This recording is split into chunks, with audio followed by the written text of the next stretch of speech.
अस्सलाम वालेकुम स्टूडेंट्स, मैं माजिद अली, आपका कंप्यूटर टीचर, आपका ग्राफिक्स का टीचर। तो आज हम बात करेंगे इलस्ट्रेटर के पार्ट नंबर 4 की।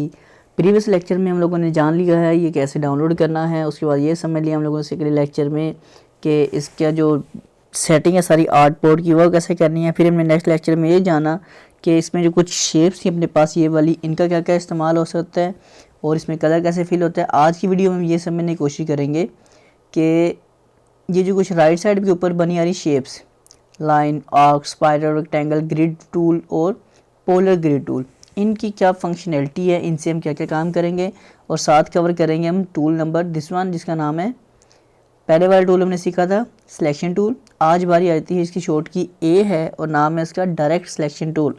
डायरेक्ट सिलेक्शन टूल में और इसमें क्या फ़र्क है, ये कलर ब्लैक है, ये कलर ग्रे है, बस इतना ही फ़र्क है। अगर ऐसा सोच रहे हैं तो बिल्कुल गलत सोच रहे हैं, ऐसा नहीं है। इसकी कुछ फंक्शनैलिटी का थोड़ा सा फ़र्क है, वो समझने की कोशिश करेंगे आज की इस वीडियो में। तो देखते हैं जी क्या क्या फ़र्क है और क्या क्या बनती है शेप्स। पहले तो शेप्स में चलते हैं। लिखा आता है लाइन सेगमेंट टूल। ये एक सेगमेंट है, ये दो इसके एंकर पॉइंट आ रहे हैं, जो बीच में चीज़ है इसका नाम है लाइन। Point number 2 arc.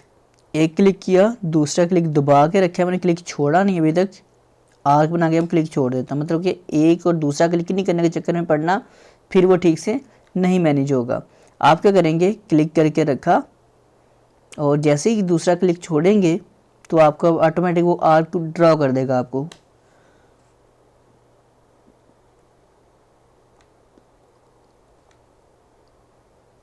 इसी तरह एक और पाथ बना आ रहा है, वो है अपने पास स्पाइरल। इसके अंदर कुछ ये एंकर पॉइंट्स बने आ रहे होते हैं जिससे हम शेप में काफ़ी तरह चेंजिंग करते हैं, और ये जो लाइनें होती हैं इसको बोलते हैं पाथ, जो इसके ऊपर लिखा भी नज़र आ रहा होता है जब आप पॉइंटर लाएंगे। मे भी इस वीडियो में आपको बिल्कुल लाइट सा नज़र आ रहा, लेकिन जब खुद काम करोगे तो आपको जो मैं बातें कर रहा हूँ 100% उस पर यकीन आएगा और काम करने का मज़ा भी आएगा काम करने का आपको। रेक्टेंगुलर, एक रेक्टेंगल जिसके अंदर ग्रिड बेसिकली बने आ रहे होते हैं जिसे बोलते हैं ग्रिड रेक्टेंगल टूल। फिर होता है पोलर ग्रिड टूल, कुछ इस तरह करके जी। तो ये कुछ अपने बातें समझी जो बिल्कुल ही बोरियत वाली हैं, कोई इंटरेस्टेड इसमें नहीं है, सिर्फ इतना पता अच्छा यहाँ से ये कुछ होता है, लेकिन इनसे क्या क्या होता है वो मुझे बताना फ़र्ज़ था, इसलिए मैंने वो चीज़ें बताई। अब इसमें थोड़ा सा कवर करते हैं, इन्हीं चीज़ों के साथ जोड़ते हैं अपने इस टूल को, कि अगर एक ऑब्जेक्ट है हमारे पास, एक ऑब्जेक्ट से मुराद मैं कर लेता हूँ, चलिए जी लाइन पिक कर लेता हूँ। एक लाइन है और मैंने अगर यूज़ किया यहाँ से सिलेक्शन टूल, तो इसे पिक करता हूँ मैं, दाएं बाएं मूव करता हूँ, बिल्कुल मूव होता है, वेरी गुड भाई। साइज छोटा बड़ा भी हो रहा है, ओके गुड हो गया। इस पर क्लिक करके देखते हैं अब क्या होता है। इस पर क्लिक करते हैं, जो उसके पास इसका आउटर रेक्टेंगल बनता है जहाँ से हम साइज़ को रीसाइज वगैरह करने की ऑप्शन आती है, वो सब कुछ फ़ौरन गायब कर देता है। किससे, जब आप डायरेक्ट सिलेक्शन टूल लेते हैं। इस पर क्लिक किया, अब इसको मूव करके देखते हैं, लो जी अभी भी कुछ वैसे ही काम कर रहा है, लेकिन इसकी अगर स्टाइल थोड़ा चेंज करें, डायरेक्शन चेंज करनी है, मैं यहाँ से पिक करता हूँ स्टाइल को, कुछ यूँ। मतलब ये कि अगर एक शेप है, उस शेप में थोड़ी सी मॉडिफिकेशन आप करना चाहते हो तो इस टूल से हम वो काम कर सकते हैं। जैसे थोड़ा मैं करके दिखाना चाहूँगा आपको। अभी अभी हमने कुछ शेप्स ड्रॉ की, जैसे था ग्रिड रेक्टेंगुलर टूल, एक ड्रॉ किया जिसके ग्रिड्स आ रहे हैं। अब अगर मैं सिलेक्शन टूल को पिक करता हूँ, यहाँ से करता हूँ मूव, सारा कुछ इकट्ठा मूव होकर नज़र आ रहा है हमें, ओके। क्लिक किया, इस पॉइंट पे क्लिक किया, मूव करता हूँ, थोड़ी सी शेप चेंज करके दे रहा है, मैं थोड़ा और आसान कर देता हूँ इसको, कंट्रोल से ही किया मैंने। मैं इस पे करता हूँ जी क्लिक, कहाँ से, सिलेक्शन टूल से, ब्लैक वाला जो आ रहा है, ये मेरे पास एक ऑब्जेक्ट है, बेसिकली मैं इसे डेल कर रहा हूँ और दोबारा यही ड्रॉ कर रहा हूँ, कुछ अलग नहीं करूँगा, ताकि जो पॉइंट मैंने शुरू किया नीचे लाइन भी नहीं हुई, फिलहाल ज़रूरत नहीं है समझाना है पॉइंट, तो इसको भी डेल कर देता हूँ, इसे ड्रॉ कर देता हूँ मैं।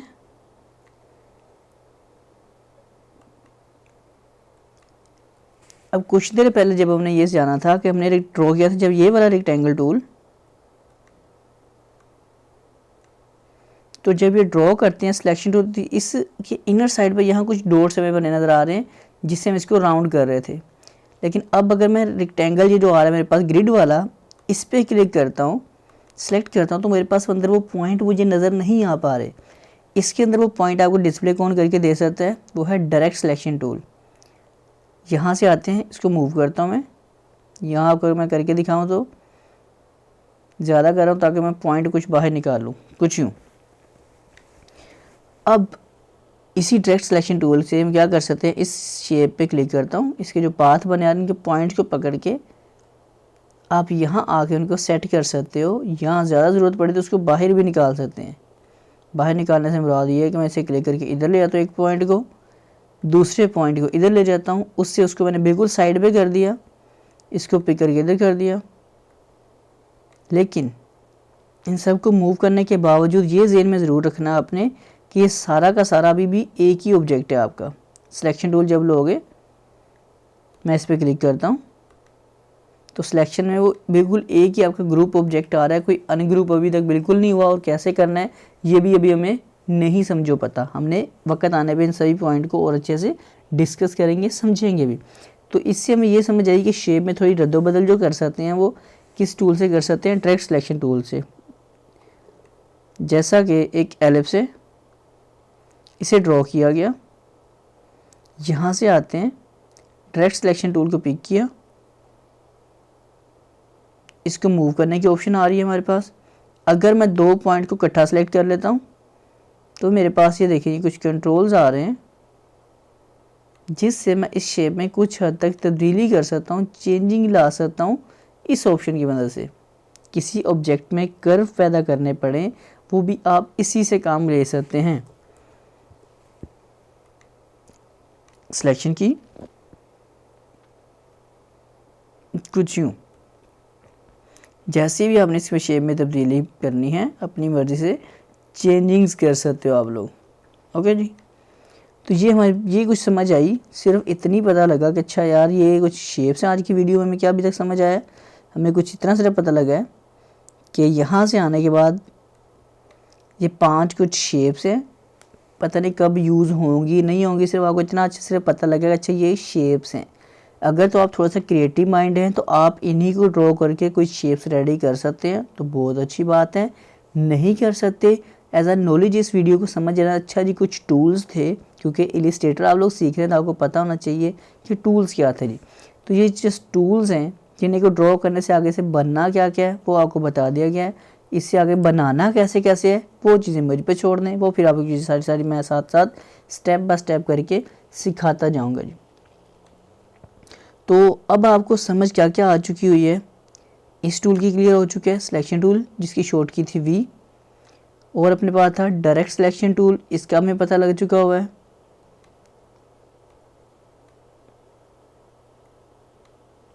ग्रुप सिलेक्शन, जहाँ पर आपकी एक जैसी सिलेक्शन आ रही होगी उससे हम बोलते हैं ग्रुप सिलेक्शन करना। लेकिन ग्रुप सिलेक्शन को मैं बाद में दोबारा आपके साथ डिस्कस ज़रूर करूँगा, क्योंकि मेन अभी सिर्फ टूल आपके पास क्या आ रहा है, ये वाला ऑप्शन सिलेक्शन, डायरेक्ट सिलेक्शन, और ये सब शेप्स हैं हमारे पास। इसी तरह मैं शेप को थोड़ा सा ड्रॉ करता हुआ ऑब्जेक्ट एक ड्रॉ किया,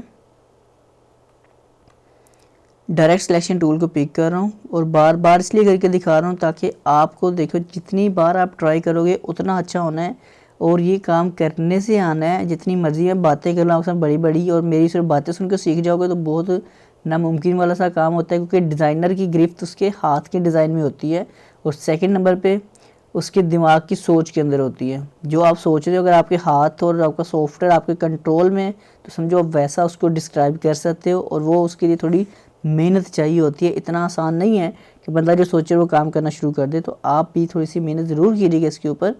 मैं यहाँ से आता हूँ, पिक किया इस पॉइंट को, मूव कर रहा हूँ, उसने मूव करना शुरू कर दिया, सिलेक्ट किया,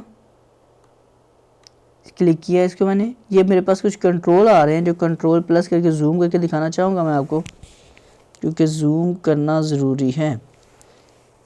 ये मेरे पास कंट्रोल्स, इस शेप को कुछ इसमें चेंजिंग मैं करना चाहता हूँ जितनी चेंजिंग करनी है वो आपके ऊपर डिपेंड है। और 7 नंबर पे थोड़ा सा ये भी गौर कीजिएगा ज़रा कि मैंने अब यहाँ पे कंट्रोल जी और कर दूँ ज़रा, कुछ इस तरह की शेप थी ये वाली।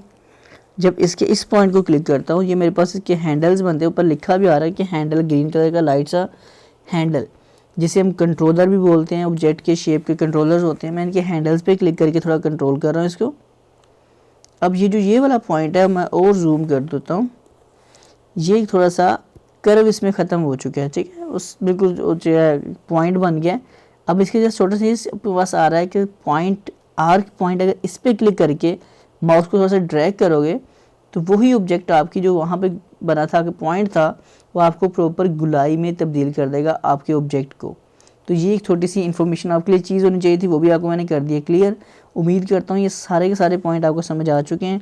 अगर यहाँ तक की वीडियोस आपको समझ आई है, अच्छी लग रही है, तो मुझे लाइक शेयर कमेंट्स करके ज़रूर बताइएगा कि आपको ये वीडियो की कैसी लग रही है, कैसी नहीं लग रही, ताकि मैं इसके ऊपर फर्दर काम करके आप तक ये वीडियोस बनाने की कोशिश में लगा हुआ हूँ और अच्छे तरीके से कोशिश में लग जाऊँ, अगर आपको वीडियोस ये वाली पसंद आ रही है तो। और अभी तक अगर आपने मेरा चैनल ही सब्सक्राइब नहीं किया टेक्नोलॉजीज़ वर्ल्ड को, तो वो कर लो यार, बहुत सारे कोर्सेज यहाँ पे अवेलेबल हैं, आपको नोटिफिकेशन के थ्रू वो सीखने को मिल जाएंगे। और अगर कुछ यूट्यूब से रेलिवेंट सीखना है तो इस वीडियो के लास्ट के ऊपर रेड कलर का सर्कल आएगा, उस पर क्लिक करके यूट्यूब अपडेटेड वाले चैनल को भी लाजमी तौर पे सब्सक्राइब कर लीजिएगा, ताकि कोई भी वीडियो आपकी उसमें वहाँ पे मिस ना हो। तो मैं माजिद अली आपसे मुलाकात करता हूँ एक नेक्स्ट वीडियो में, तब तक के लिए दे मुझे इजाज़त। अब तमाम दोस्तों को मेरी तरफ से अल्लाह हाफिज़, बाय बाय, नेक्स्ट टूल तक के लिए बाय बाय।